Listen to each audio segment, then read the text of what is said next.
Welcome to this episode of Unraveling Adoption, a safe space to delve into adoption's complexities together. I'm Beth Syverson. I'm an adoptive mom of a 19-year-old son, Joey, who's in recovery from addiction and who is struggling to find his path. I'm walking beside him while working on my own personal growth and healing. We are committed to helping anyone touched by adoption, and we want to help the general public understand adoption's complexities better, too. Today's guest is Alex Baquero, a 31-year-old from Philadelphia who was adopted at 6 months old from Colombia. His adoptive parents are white, and he reunited with his birth family 12 years ago. He is going to tell us his adoption story and his reunion story, plus he's going to let us know what tools have helped him along the way. Thank you so much for being here to share your story, Alex. Thank you. Of course. Thanks for having me. Yeah. And if anyone's heard our podcast or, been around at all, you know that I'm an adoptive parent to Joey, and we both want to hear as many adoptee stories as possible and lift up the voices of the adopted people to help everybody understand what adoption is in its totality, all the complexities, good, bad, in between, gray, all the grays. Yeah. So, yeah. And it's pretty gray, right? Yeah. It can be dense and gray. Dense and gray, like a little roller coaster. So why don't we just hear your adoption story to get to know you a little bit? You were adopted at 6 months old. Do you remember ever being told you were adopted, or did you just grow up knowing it? Yeah, so I was one of those cases growing up when I was a little kid. My parents seamlessly integrated my adoption story identity into my personal development. I have a sister who's also adopted from Colombia, and I feel like I remember them telling us, sitting us on a couch one night. But that memory, I don't know if it's true or not. I haven't asked my parents to validate that memory, but it really wasn't a big deal at all with growing up for me or my sister. It wasn't until recently, as a lot of adoptees kind of started diving deeper into their adoption narrative and their identities during COVID, that I started just looking into some things. Yeah. Okay. So for a long time, you were just like, la, la, la, I'm fine. Adoption is fine. Is that kind of the way it felt for a long time? Yeah, I mean, there were some elements to me that I had always been aware of and cognizant of, and sometimes I did attribute them to being adopted. Growing up, I had felt different, a little bit disconnected, hard for me to fit in, but at the same time, I fit in a lot of places, a lot of cliques, a lot of groups. But there were some subtleties that, I had. Sometimes I would look in the mirror and question who do I look like more, my biological mother, my biological father. I'd look at my hands, and I know that's a big thing that a lot of adoptees tend to do if they don't know what their biological parents look like. So I've had a lot of those traits growing up, but I didn't spend too much time thinking about them. And it wasn't until I started growing up, getting into psychology, getting into CBT. Cognitive behavioral therapy. Yeah. Okay. Was your adoption kind of on the table as a topic growing up, or was it like they told you and then we just don't talk about it anymore? Yeah, there were some typical themes of not integrating it into the dinner table. It's not really dinner table conversation. There's no language surrounding diving into it. Maybe there was the occasional question here or there about our adoption or oh, it's because you're Colombian, or because, whatever. But there was no seriousness into asking, a kid, how does it really feel to be from a different country and to not be connected or not know anything about your family origin? Does that feel like anything? And if it doesn't, it's okay. But we would like to try and talk about it a little bit more because it's an important part of who you are as a human being. So it deserves attempts at the very least to discuss. Yeah. That's a new way of thinking about adoption these days. It is. I was not great at this because I didn't come out of the fog, as they say, until Joey was in crisis. But when he was little, we talked about it, but it was more like, oh, your birth mother loved you so much. And kind of that sugarcoating and oh, isn't this great kind of thing. Sure. So I'm sure that shut my son down. So that's one of the reasons we're talking about this, because I want other people to know, even people who are not touched by adoption, to realize that if it can be more just a normal part of conversation, an adoptee could say, dang it, my birthday's coming up and it's feeling kind of yuck. And, maybe other people would go, oh yeah, of course. of course you would be feeling yuck. It's almost your birthday. That's hard for adoptees, things like that, just to make it more common and more in the gray, like we were saying at the beginning, like, yeah, it's great. And it's really confusing and complex. So yeah, I think you highlighted that gray is also, it's representative of the middle ground of both extremes, because you have on one side of the extreme, it's extremely invalidating. People can be very invalidating of adoptees' experience. And then on the other side, it's like, oh, you're very much like sorry for the person. You're like, oh my God, it's such a horrible, that must be so hard. Oh, that doesn't feel good, I bet. Yeah, so it's very difficult. Not only, it's just now recently that, like you said, trying to get into this like evolved way of addressing trauma in general. But with adoption, it's like we can have normal conversation about it, be appropriate during the right times of childhood development too. Because when you were helping your son with sugarcoating it, that was appropriate for a certain time period. But you don't want to dump the whole thing on them when they're a little kid, right? Like okay, this is traumatizing, I agree. But the evolution of the conversation and the dialogue around the topic, we're seeing that now. Yeah, I think that is becoming more, maybe it's just because I'm living more in that space, but I hope that these conversations we have on this podcast are part of that process of just helping everyone become more aware of what the adoptee experience is like, what it's like to feel like either being pitied or being completely invalidated and unheard. Both of those ends feel really, I'm sure. Yeah. So what was it like growing up in a white family and being Colombian? Well, like I mentioned, growing up, it really wasn't that different for me. I was white passing. My family really didn't highlight the fact that I was Colombian very much. So being Colombian was maybe 10% of my identity. Okay. So I really didn't feel like I had difficulty being a Colombian in a white suburban area because I wasn't necessarily Colombian. And I was reminded by society that, I'm not really Colombian. Okay. So when you have the little check boxes, like what race you are, do you hit Latinx or whatever they have on the box nowadays? Or what did you internally feel like? Yeah, well, back then, I still put Hispanic because my blood is Hispanic. But, time has been so interesting to me and my life is pretty dense and there's been a lot of evolution since then. And these days, I feel much more Colombian than ever because of the things I've gone through and just recently visiting Colombia and finding out a whole entire world of my life.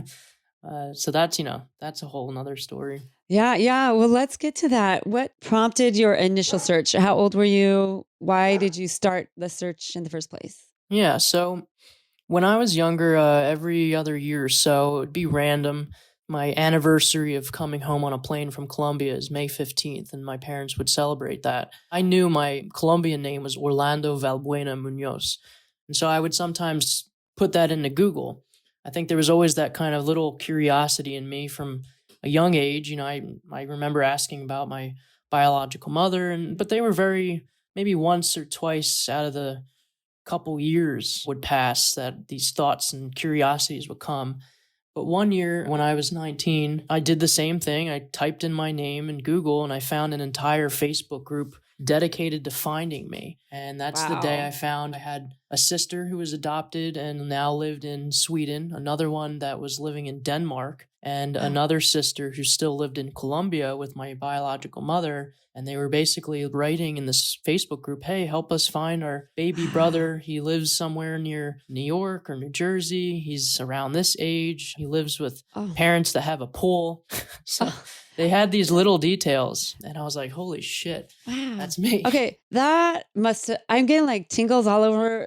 Just like, you must have just shit your pants when you saw that. Like, what did you do when you saw your whole group looking for you? I remember staring at the screen and just having this enormous, overwhelming wave of energy come over my body of just like excitement, but dread and fear and guilt. And again, like happiness, like it was a life-shifting earthquake. Yeah. I started crying and the first person I told was my sister. I got her upstairs and I just had her read what I was reading. And meanwhile, I'm crying because there's a lot of obviously there's a lot of emotion in there. And even if you're not crying, there's a lot of suppression in there as well. Sure. So it's just like opening Pandora's box at that point. Just like, yeah.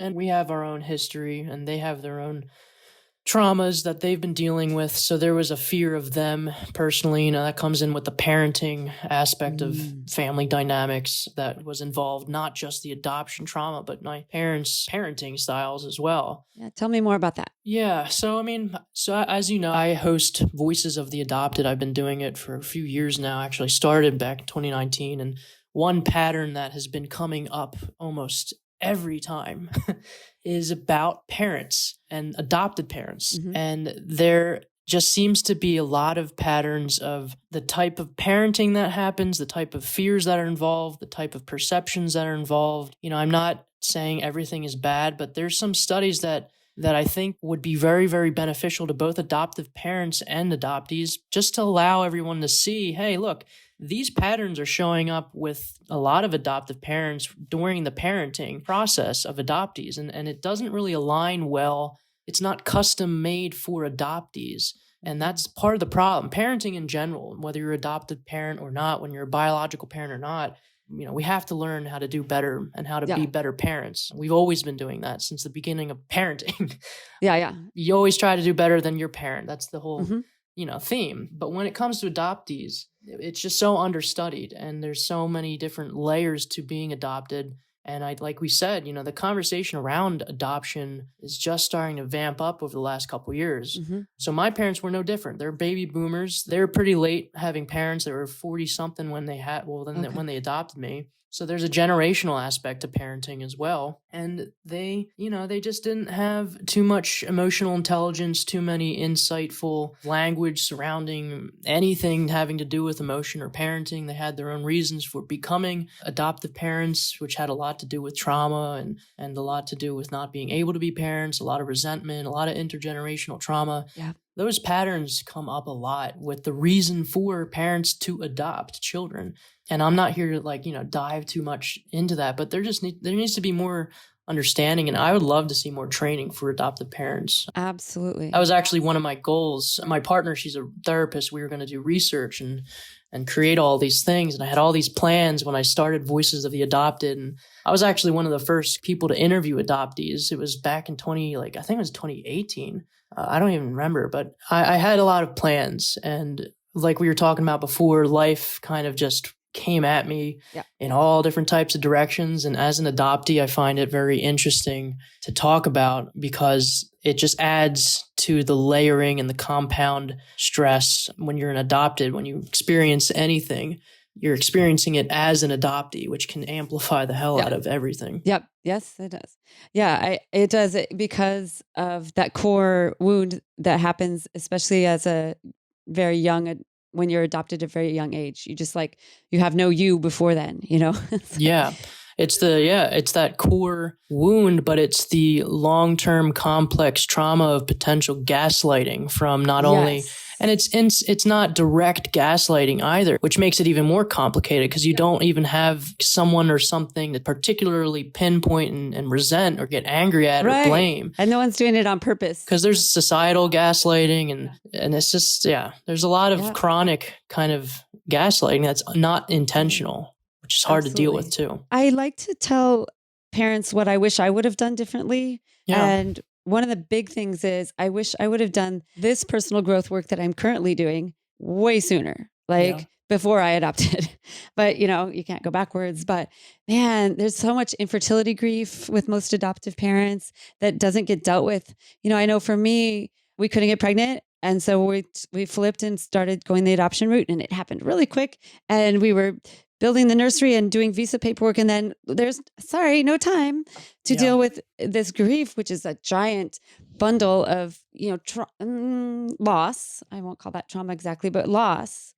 And then you just go along pretending that doesn't matter, but oh boy, it does matter. Yeah. So adoptive parents doing their own work is so important. Well, parents in general, doing their own work is going to be the best thing you can do for your kids. Yeah. And preferably before they start going through adolescence and figuring out who they are. It'd be great if the parents knew who they themselves are. Oh God, I just wish I would have done that sooner, I'll never know how things would have been different. But I'm pretty sure that would have been a easier path for my son, for sure. Yeah.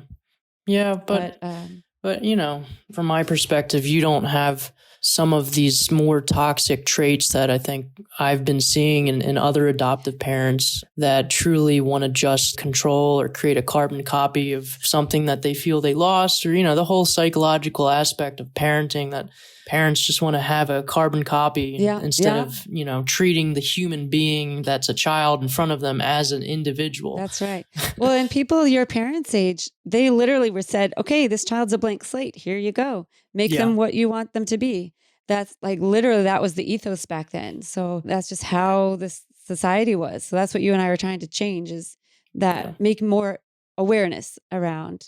This is a unique human being with unique DNA and imprint and culture and language and country and everything where you were born, and just taking you from there and plopping you in Philadelphia or wherever. That's a huge thing. Yeah. That's not just something that's just going to be, oh, well, he won't even know. Yeah. Well, gosh. Okay. So your sisters kind of found you. You found each other on Facebook. There are a few good things about Facebook, I guess. Okay. And how are your sisters? They must be nice. They were looking for you. Yeah. Did that go okay? At this time in my life, I was young. I was in college. I wasn't very emotionally in touch with myself. Not as much as I think they wanted me to be. They really wanted to meet me immediately. I mean, they probably would have wanted me to meet within the month. Oh, wow. But it ended up turning to 10 years. Okay. And that's something that I still kind of struggle with. I regret. But at that time, I was literally more concerned about grades and college experience and getting an internship and jobs and working during the summer. And I guess, I was suppressing it a bit. I didn't want to connect. I didn't want to just shift my whole identity because I had already been kind of conditioned to believe, no, that's not important. This is important. My college experience is important. Job is important. And what was your field, or is? What were you studying? And at the time, I was studying environmental studies. Okay. It was a very general major because I was planning to create my own major, but that's a whole nother story. So I can imagine that brought up all sorts of complex feelings, and you were just like, I'm just going to focus on school, get my career going. And so you did that for 10 years. Then what happened where it kind of boiled up again with the reunion? Yeah. Well, I guess it didn't take 10 years. It took 10 years to go to Colombia. Oh, to go to actual Colombia. Okay. Yeah. So I ended up deciding to meet my sister in Denmark and Sweden first. And they're my half-sisters. And that was about, I guess, 5 years ago or something like that. I don't even remember. Time's just flying by. I don't even know what year it is anymore. But yeah, so it took a little while, but I went to Denmark, went to Sweden. It was just amazing. I mean, first of all, Denmark and Sweden are amazing.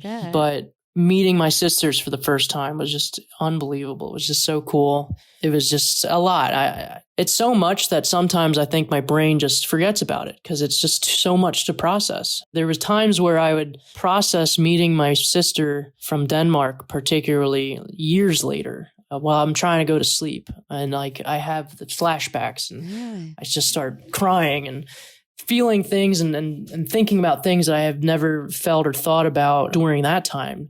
Some of these things that happen as an adoptee, especially in reunion, I feel like they have to be suppressed because your body doesn't know how to process it. So it comes up for the rest of your life. And when you have more dense situations, it's only more impactful. Yeah.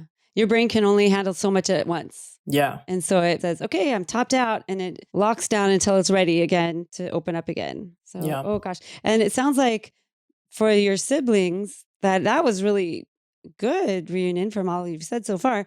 There wasn't anything traumatic necessarily or like horrible, because sometimes there are horrible things that happen, but that sounded good. But even still, it was good and kind of mind blowing at the same time. Yeah. Not a small little thing. Yeah. And one thing that it's so important, and this is why I got passionate about CBT, which is cognitive behavioral therapy or cognitive behavioral techniques, because it truly is all about how you condition your brain to perceive your reality. Because if you, like you said, some stories are very horrible, some stories are very great, but even with the great ones, it can be horrible because with my situation, for example, I met my sisters, everything was good, we connected, but then after leaving, things just started getting like disconnected again. And there's that extra loss and there's these feelings of missing out and feeling of missing and like, yeah, we had a good connection, but then things die and you kind of get re-traumatized again in a way. And it all fluctuates with different scenarios, but sometimes even when you have bad situations, it could be easier to deal with because it's like, you know what, they don't want to deal with me, they don't want to love me, or they don't want to have anything to do with me, so you have to move on. But now sometimes when you have good connections and it's still, they're in a different country. Now what do you do? And so you're in this limbo kind of state. You can't get better relationships with them. So it's interesting. It's all about how you want to be grateful, you know, for who you are and what you've been through and what you've learned in life and how you're going to move forward through life. So that's why I got passionate about psychology. Yeah. Well, it sounds like you have a lot of awareness of what's going on, even if it's not solved. Like, is life ever solved? I don't know. But you are aware, this is really complex and I'm feeling grateful and this great sense of loss at the same time. Yeah. Because you can't be close to those sisters like on a daily basis. You can't run to the movies with them, or there might be, I bet, miscommunication because it's a lot probably on text or Facebook or whatever, and things might not land right.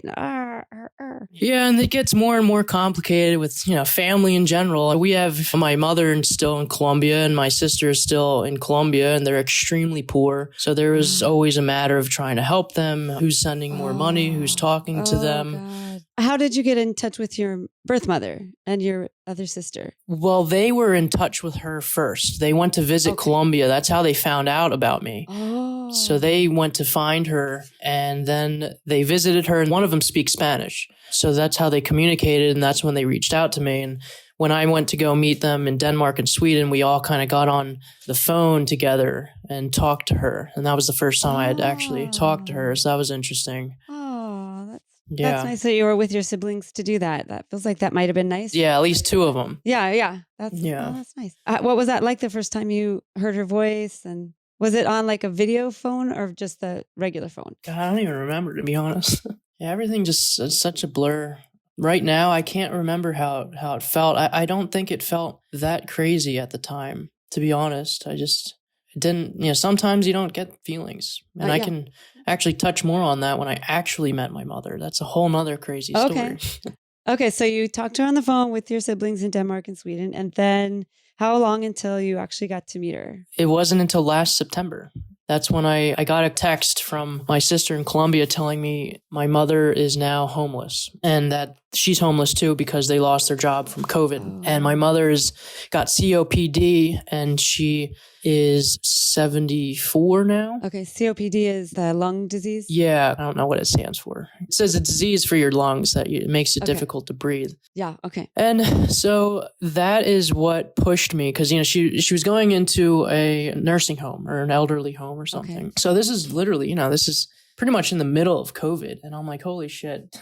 I've waited now 10 years to go to Colombia. It's COVID. My mother is homeless and about to die. This might be my only chance to go. So I literally made the decision to go to Colombia within a month. Wow. And I don't speak Spanish. I had no one really to go with. I didn't tell my parents. I didn't tell really anyone except my partner. And I just went on a plane and went. And it turned into this 2-week, just unbelievably dense story and journey that I'm actually writing a book about if I ever finish it. But let us know when the book is finished for sure. Yeah. Wow. So that sounds so heavy, even just not knowing the details, but just going by yourself, not having, a team surrounding you of support. It sounds so vulnerable and not knowing the language. I don't know, in Colombia, how many people speak English? It really depends. And right now, it's not the greatest time. A few years ago, Colombia was getting better. It was getting safer. But that's another detail. I went during a time where it was just not safe to go. Oh, jeez. Okay. Oh, God.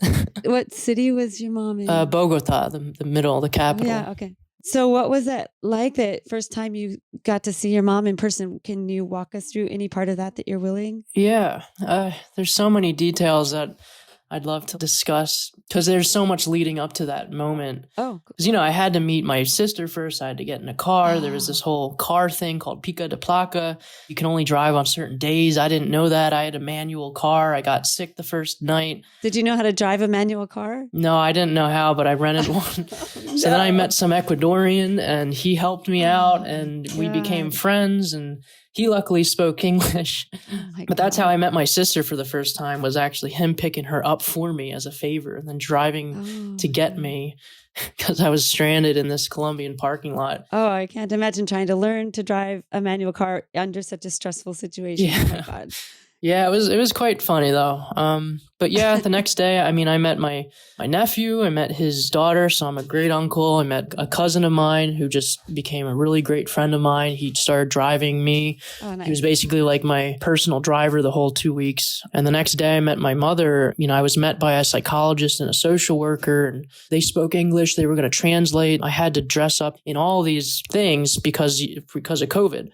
So I had to put all these masks on, and that was also just interesting. And I'm somebody who picks up on every little micro feeling or every little thing that could be impactful. I'm usually aware of it. And that's why I think writing a book was a great idea, because I can really go into the details, not just what happened, but the implications of everything. Yeah. So just putting all on that masks and stuff to meet her for the first time was kind of traumatizing in itself at first too. Because the guy was also telling me I'm not going to be allowed to hug her. I have to stand 6 feet away from her. No. And like all this crazy shit. I'm like, how am I supposed to feel? But we eventually got into the same room, and all those kind of rules just went away. Okay, good. And she ended up coming towards me, and we started hugging, and it was just one big emotional thing. There's video of it, actually. I think it's actually on my Instagram somewhere, some parts of it maybe. But yeah, that was quite another just crazy, impactful moment of my life. And there was some feelings of loss and things in there mixed in there. And I was also a little bit disappointed in some moments, and for various reasons, that I'll detail in my book. But there was just a lot of things to process within that day alone. I'm just trying to imagine you finally get to meet your birth mother and you both have masks on. What the heck? Yeah. Did you drop your mask for a second so she could see you? Yeah, we did. But it's tricky because she had lung disease and it's COVID, and God, there's just so many layers to this. It's so complicated. Yeah. Goodness sakes. So what is your mom like? Was she kind? Was she warm to you? How was it? Well, that's part of, so in the moments I was meeting her, I felt a little bit disconnected. She was very much emotional, but again, there's just some details that I can't even really recall right now. But the situation wasn't like this happy, movie of embracing and reuniting. And there's a lot of things psychologically that comes into play when you're in that situation. You're almost getting upset at yourself for not feeling that way. You're almost like, why aren't I feeling more connected? So there's so many things that you could feel within that moment. And then the whole psychological, the whole psychologist there translating, that was like a whole nother layer to it all as well. Yeah. Oh man. So that's so tough. But yeah, that wasn't even the scratch of the iceberg, because I don't even know if I mentioned this to you, but this is a 2-week journey, right? And the next day, my sister, who lived with my mother, she decided to take me in the neighborhood where she knew my father was. Because she remembered who my father was. And I never knew who he was. I didn't know anything about him, because I could never trust what my biological mother said about him, because apparently she forgets things. Like, this is what I'm hearing from my sister. But apparently she didn't forget, and she was right this whole time. She knew who he was. Okay. And so my sister brought me to the neighborhood. We start knocking on doors, trying to find him, trying to see if he still lives there. And we end up finding out that he died only 8 months earlier from COVID. Oh my God. But your sister didn't know that. So she doesn't keep track of him. She's just trying to get you in touch with him because you're in town. And yeah, she was just trying to help me find my father. Wow. Was it not her father too? Or? No, I don't have any of the shared fathers. We're basically all my siblings have different fathers. I see. So she was just trying to help you out. I see. Oh yeah. God, that must have been tragic to find out he was already gone. Yeah, well, within the same sentence or two that I found out he had passed away, I found out that he had 6 daughters and a son. Oh, okay. Wow. So That's amazing. Yeah, in other words, I found I had 6 more sisters and a brother. Wow. And how are they? Were they open and warm to meeting you? And Well, I didn't get to meet all of them, but within the next 15 minutes, I ended up meeting one of them. And that was just another crazy. This is where that story just exploded, because I ended up meeting her, all of her family. I became an uncle of so many nieces and so many nephews. I met all their kids. I met the next sister, all her kids, the next sister, all her kids. Then I found out that their 3 sisters are fighting against the other 3 sisters, so they're not talking anymore. Oh, no. And I became part of this whole huge earth-shattering thing that nobody knew about. They didn't know that their father had another son. And it kind of disrupted the whole Baquero family line because he was a very religious man, a very well-respected man, and he had essentially had a relationship with my biological mother, who was the nanny and who was the maid. And then I found out so many different details. His wife would have taken me and would have allowed me to live with everybody. But he didn't know about you? I don't know. I guess nobody really knows. He didn't tell anybody. Wow. It's hard. Yeah, not sure. But I looked just like him, and it was just crazy. And all of his siblings and family members looked just like me. Oh, wow. That must have been wonderful and wild to see people that look like you after all that time. Yeah, it was, yeah. But I bet you felt like a bomb that just went off in this family unit, like whoosh, just blowing everything up. I felt like I was losing my mind a few times. I bet. It's just so much. Yeah, well, there was something very interesting happening to my brain, because I also have obsessive thinking. And every night, keep in mind, everything I'm saying was met by people who speak Spanish. And you know how much Spanish? I know no Spanish. Well, I mean, I knew I was picking it up, but I mean, I don't speak Spanish fluently. Oh, dang. Okay. And my brain started listening. My thoughts started becoming Spanish every night, and it just started integrating into my brain and my perception. And I literally just thought I was losing my mind. It was insane. Wow. How old were you when you were relinquished? 6 months old? Yeah, I think that's so. I wonder if those first 6 months plus the in utero part, I wonder if that language came back to you in your sleep. Yeah, I don't know. I mean, there were so many truly like ancestral, deeply human, fundamentally raw feelings and experiences that I was having and being cognizant of, even just being in Colombia. Yeah. I was aware of it all. And I think, again, that's why I wanted to write a book, because I think sometimes those details, they are experienced, but nobody ever gets the chance to write them down in the way that is so like detailed, because it's usually just so traumatic or so big of an event that the event is what sounds like the most interesting part. But for me, it was the transformational experiences that were micro and subconscious on a subconsciously cellular level that I was like literally experiencing, because I was also not sleeping at all. And I was waking up every morning at like 7 a.m. So I was primed to just transform. I was in this flow state for 2 weeks of just not being like Alex from America, not being Alex Baquero, not being Orlando. Like I had no idea who I was. Wow. God, that must have been so disorienting. Yeah. Wow.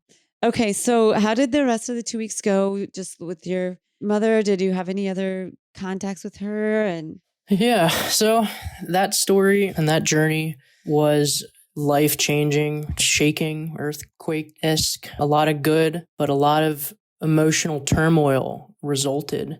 After I came home, there was another whole aftermath experience that I'm going to be writing about and that I've had to deal with. Coming back to this identity of mine, this world that I didn't get to choose, but now I'm kind of coming back to.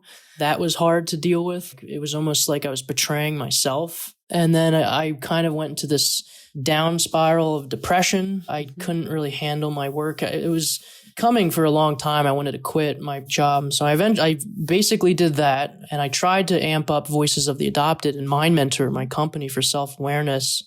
But the stress of everything, I mean, just besides COVID, which was stressful for everyone, we got scammed. We bought a brand new house and moved, which is one of the most stressful things that you could do in your life. Yes. And we got scammed. So I was also becoming a contractor for my house.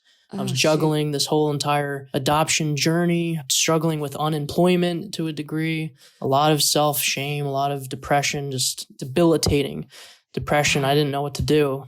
And as an adoptee, I just went through so many different layers of transformation, trying to figure out what the hell I was doing and who I was. And that's kind of why I reached out to you recently, because, now I'm coming out of that a bit. I crawled out of it, but out of a very unconventional way. I kind of just went back into the workforce, and I wanted to become some kind of leader. So I applied to a position that made me, long story short, I'm like a director of business now, which I have zero experience in. Okay. I'm not a salesperson in the conventional sense.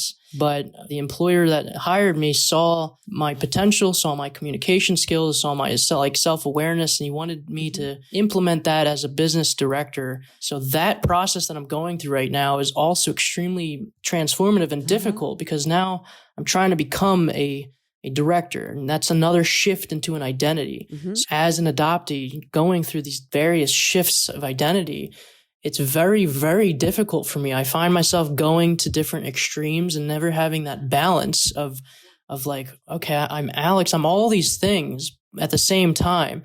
It's always like, I got to be this thing first, or I got to be that thing. Yeah. So that's something that I've recently just started really diving into is the difficulty of just sitting in balance and being okay with who you are, because you never really know who you are a lot of the times as an adoptee. It's so much more difficult for adopted people because you're living this life in America, but you have this whole other life. Like, are you American? Are you Colombian? You're kind of both and neither at the same time. And, you've got all this family all over the place. Oh my goodness. And where do I stop and the other people begin? And I can't imagine how much work that is just to sort all that out.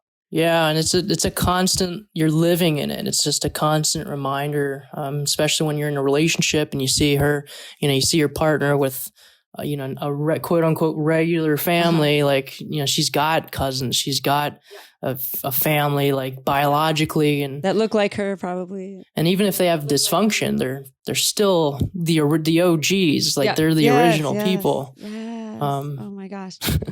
And are you still in touch with your mom, your birth mom? Yeah. So it's just, again, it's like another kind of obstacle.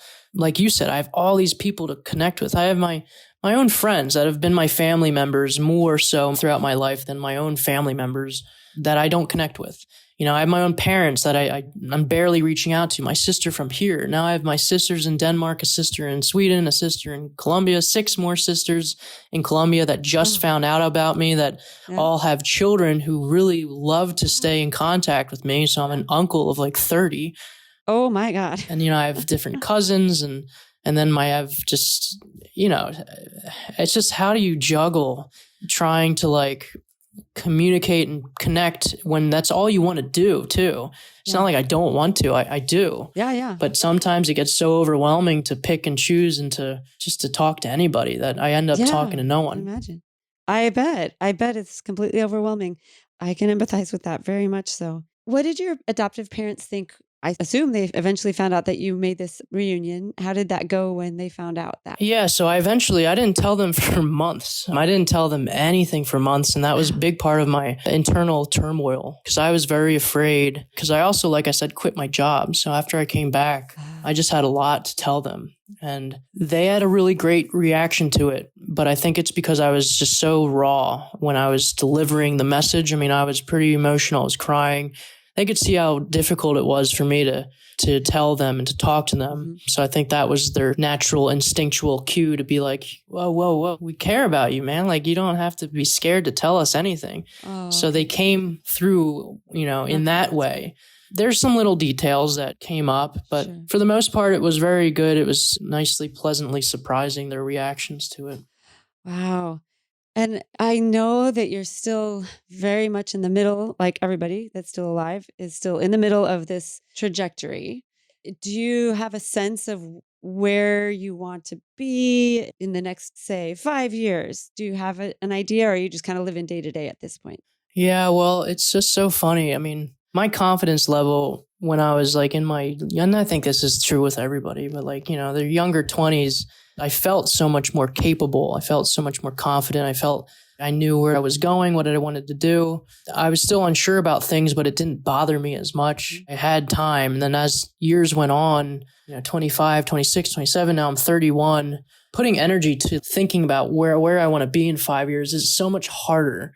And I think right now, like you said, kind of just in this process of going day by day and learning how to be okay with not knowing anything. Like literally not knowing anything either. Because that's why I kind of walked away a little bit from Mind Mentor and Voices of the Adoptee, because I started feeling like I don't know what I'm doing anymore. But I would like to get back to that, because all I ever got was great feedback, and I did help a lot of people. I mean, I got hundreds and hundreds of messages. It's always so moving. But I think right now it's just like, I don't know what my mind can handle.